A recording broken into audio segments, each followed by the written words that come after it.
Les sélections cadettes et junior filles vont se retrouver ici à la résidence Dior en stage fermé pour 10 jours pour partir maintenant pour l'IHF Trophy qui aura lieu du 30 mars au 5 avril. Donc c'est des filles que nous avons détectées. Début d'année, il y a eu des programmes de détection. En décembre, il y a eu un travail qui a été fait par les différents sélectionneurs. Mais l'ensemble des sélectionneurs nationaux ont fait un travail de détection particulièrement pour les U18.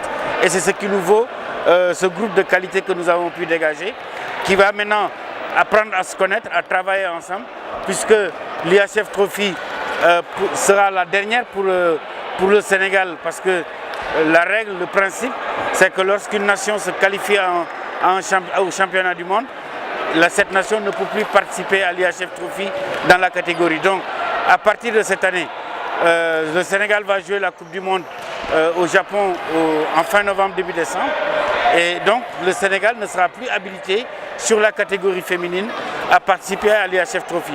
Mais pour autant, ce groupe, nous allons le conserver, nous allons le renforcer à travers le centre national d'entraînement que nous allons ouvrir à partir du mois d'avril.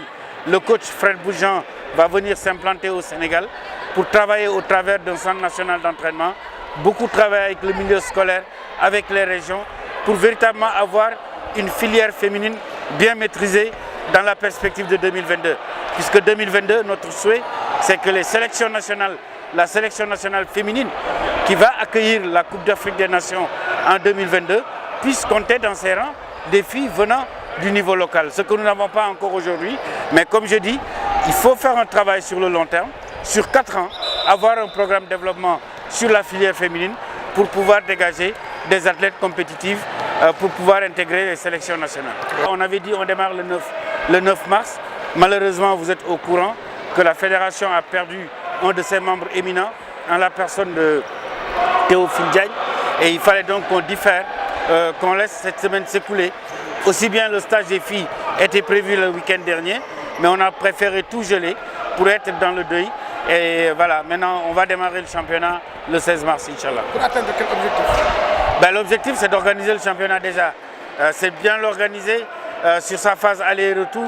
C'est de permettre à la D2 également de compétir.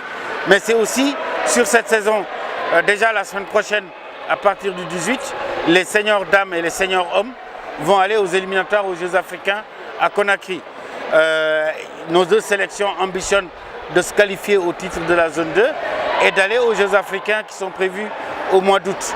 Et les filles vont se retrouver en championnat du monde en fin novembre, début décembre. Ça veut dire que ça va être une saison hyper chargée pour la fédération, mais c'est cela aussi le challenge et nous essaierons de tenir l'ensemble de ces objectifs en commun.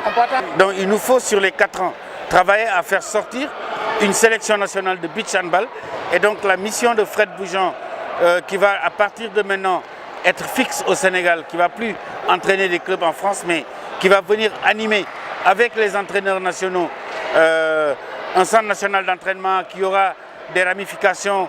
Ce sera basé à Guédiawaye avec une ramification à Thiès, une ramification dans le sud, une ramification dans le nord, pour pouvoir faire avec les entraîneurs nationaux la meilleure détection possible, aussi bien sur la filière féminine, mais que sur le beach handball.